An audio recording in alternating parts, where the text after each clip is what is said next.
Hi, this is Elliot Fishman, and this is You Make the Call. I have 10 terrific cases to show you. I'm going to show you a set of images. Tell me what you think, or think about what you think, and I'll tell you what I think, and we'll give you the answer.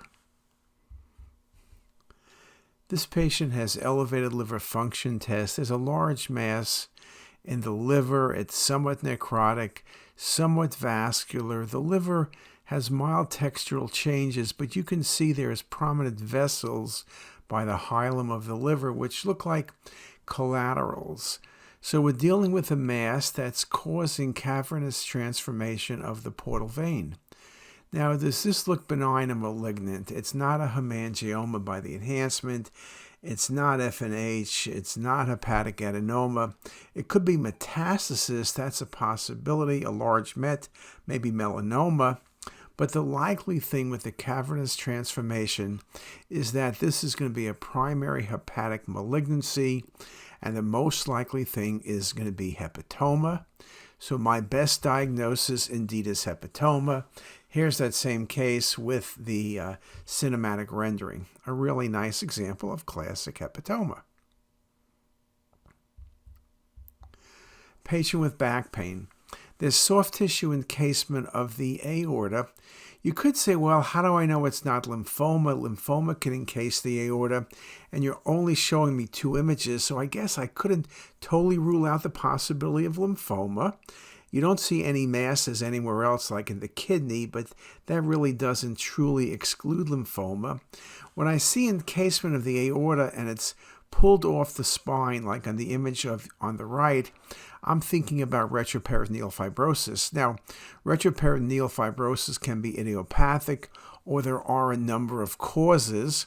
You could think about a vasculitis. IG4 is something that seems very popular these days. And so this case, indeed, the typical answer people say is retroperitoneal fibrosis or lymphoma maybe, but this was giant cell arteritis. So large vessel disease, giant cell arteritis, IG4 disease can look really identical to retroperitoneal fibrosis, same appearance, so it's really a challenging case. This patient has a large mass off the mandible. Now, it's expansile. Yes, I have seen metastasis to the mandible from renal cell carcinoma. That's rare. When you see a mandibular lesion that's cystic with a solid component, this also looks like a break in the cortex as well. There aren't that many choices. The rest of the scan looks good. The vessels look good. This was a younger patient. And so your diagnosis, amelioblastoma. Expansile aggressive lesion involves usually the root of a tooth. A really classic case. This patient has hematuria. This is without IV contrast yet reaching the bladder. There's a large bladder mass with rim-like calcification. Now, a bladder mass is typically a bladder cancer, though we have seen leiomyomas. That's very rare, and I've never seen one that calcified. Could this be a bladder diverticulum? But those extend outside, and they don't calcify. Could it be an old hematoma that calcified? I guess theoretically, but it's irregular, and I haven't seen bladder lesions calcified due to hematomas. And what this was a bladder cancer. Now, most bladder cancers are somewhat vascular. I can't remember a large one calcifying like this. I've seen small calcifications in small bladder cancers, but nothing at this level. A really, really terrific case. And a really challenging case at the same time. What about this patient? Again, fever. Look at the bladder. There's a Foley catheter in place, and there's a fluid air level or air fluid level. But what you see is there's pneumatosis in the bladder wall. Well, this is emphysematous cystitis. Now, one can argue, could this be air because of the Foley catheter, but you wouldn't see the air layering out at the bottom and that little bubbly appearance. Now, could it be from a traumatic placement? You can see air in the bladder wall secondary to injury from a Foley placement, but when you start seeing these bubbles, and if you had a lung windows, you would see it 360 degrees, you're dealing with an aggressive infection. And this was emphysematous cystitis in a patient who had diabetes and Cushing's disease. Emphysematous cystitis typically occurs in patients who are debilitated. We don't see it all that often. It's often in nursing home patients who come in late, and when I say late, I don't mean 12 o'clock at night, though that's probably true as well, but the patients really don't have good care. Emphysematous cystitis, if not treated, has a high fatality rate. Abdominal discomfort. I see a cystic lesion in the body extending to tail of pancreas with stranding, and so surely you would think about pancreatitis. Now, the patient did have a recent EUS for the cystic lesion, and I think that explains the pancreatitis. Now, the cystic lesion does not look like a cancer, though I can't exclude a cancer. It could be an IPMN with high-grade dysplasia. Could it be an MCN with septations? It's a possibility. It doesn't look like a serous adenoma. It doesn't look like a SPEN tumor. The pathology in this case was a mucinous cystic neoplasm. Now, you could say, could this be an IPMN based on the mucin? No, but this was read as an MCN with high-grade dysplasia. A very, very unusual case, but a really nice example. Patient has indigestion. There's a cystic mass in the head of the pancreas, and I showed this case because when you look at it, you could say IPMN, MCN, serous adenoma, pseudocyst.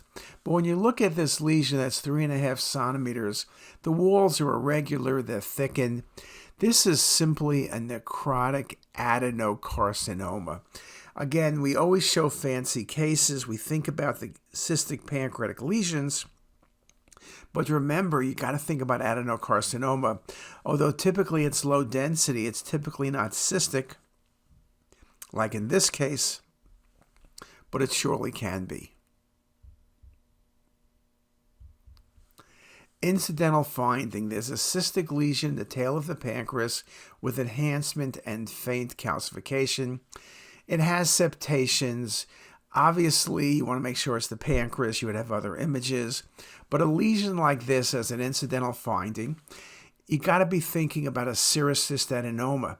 Septations, if you had venous phase imaging, you would see the septations better. You might see rim enhancement. Doesn't look like an MCN, too much soft tissue density. Doesn't look like an IPMN. Really doesn't look like a pancreatic adenocarcinoma. And when all is said and done, here it's better shown on the venous phase imaging. Nice septations, rim enhancement. This is basically a solid serous cystadenoma. A really nice example. Again, serous cystadenomas are not malignant, but they're typically resected because they can become larger and cause all sorts of problems. Patient with fever, what's going on here? This is a beautiful cinematic rendering. You see aortic valve, and on the valve, you see a soft tissue density right there. Okay, what is that? That's a thrombus. In a patient with fever, you got to be looking and thinking about, could the patient have on the valve a process? And so this was a thrombus on the aortic valve in a patient with MSRA infection. Cinematic rendering, the ability to look inside the heart, look inside the chambers. It takes a little bit of time that we can do it fast, but it may be the ideal way of picking up thrombi, as this case nicely shows. Flank pain, I show you two images. There's a mass in the upper pole of the left kidney. It's infiltrating. Could be a renal cell carcinoma. Obviously, you want to see multiple phases. The lower portion of the kidney that we see on the left side and right side looks good. There's nodes in the left para-aortic region. Could be a renal cell, like a papillary. Could be a necrotic clear cell. Could also be a transitional cell carcinoma or even a metastasis. This ended up being a transitional cell carcinoma with adenopathy. On these images, it would be hard to be certain, but obviously we do multi-phase, and based on the transitional cell appearance on the excretory phase, we see the abnormality involving the calyces. We were able to make the correct diagnosis. So think about that. Again, transitional cell carcinoma, a really nice example. Well, that's it. That's 10 cases. We're going to do more of these. I'm putting a lot together. Lily and I are working hard on doing this. I know everyone likes you make the call. And so hopefully these 10 cases, you made the right call. See you later. If you like this video, make sure to subscribe to the CTisus YouTube channel. You can also visit us at ctisus.com for even more videos, plus quizzes, pearls, protocols, and oh so much more. We're also in the App Store and have well over a dozen apps for iPhone and iPad, all completely free. Thanks for watching.